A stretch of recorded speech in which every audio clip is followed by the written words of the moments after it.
Alyssa Valdez may bagong ini-endorso. Grabe, ano kaya ito? Pilipinas mag-host sa 2026 ABC Nations Cup.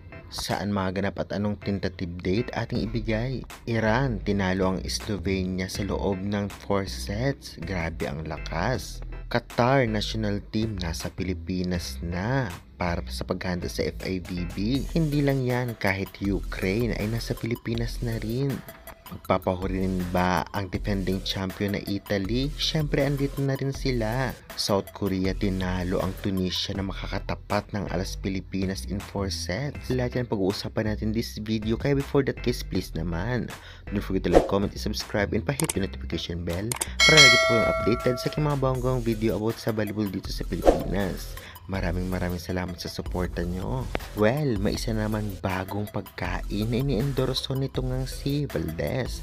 Congratulations! Ngunit isa to sa dati niyang ini-endorsong company. May nilabas lang na bagong product nila. Grabe talaga itong si Phenom. Deserve niya ang mga ganitong blessings. Samantalang Qatar national team nasa Pilipinas na. First time daw nila maglaro dito at syempre excited na daw ito. Ukraine nagulat sa pagsalubong ng Pinoy fans. Grabe, excited na rin sila talagang maging part ng FIVB World Championship 2025 na gaganapin dito sa Pinas. Syempre hindi rin magpapahuli ang defending champion na Italy na talaga namang kahit malayo sila sa Pilipinas ay may fans daw sila. Grabe, alam naman natin napakalakas ng team na ito. Kaya good luck na lamang sa kanila dito sa Pilipinas. Samantalang nagkaroon rin ng friendly match sa pagitan ng Slovenia at Iran.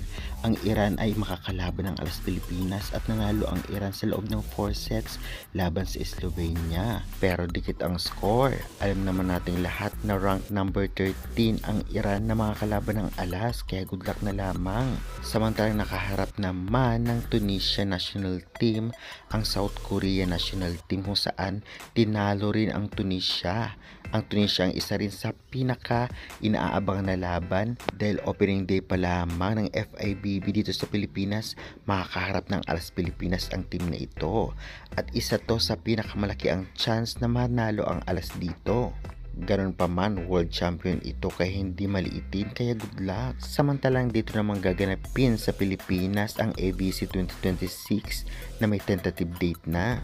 June 4 to June 16, 2026 gaganapin nga sa Candon City, Ilocos Sur ang laban ng ABC 2026. At mas lalong lumakas ang mga kaharap ng alas, lalong lalo pa ay talagang maglalaro na rin ang South Korea dito. Samahan pa ng malalakas na team, ma-defend kaya ng alas ang pagiging silver medalist. Kaya kaabang-abang ang mga susunod na magiging laban international ng alas Pilipinas.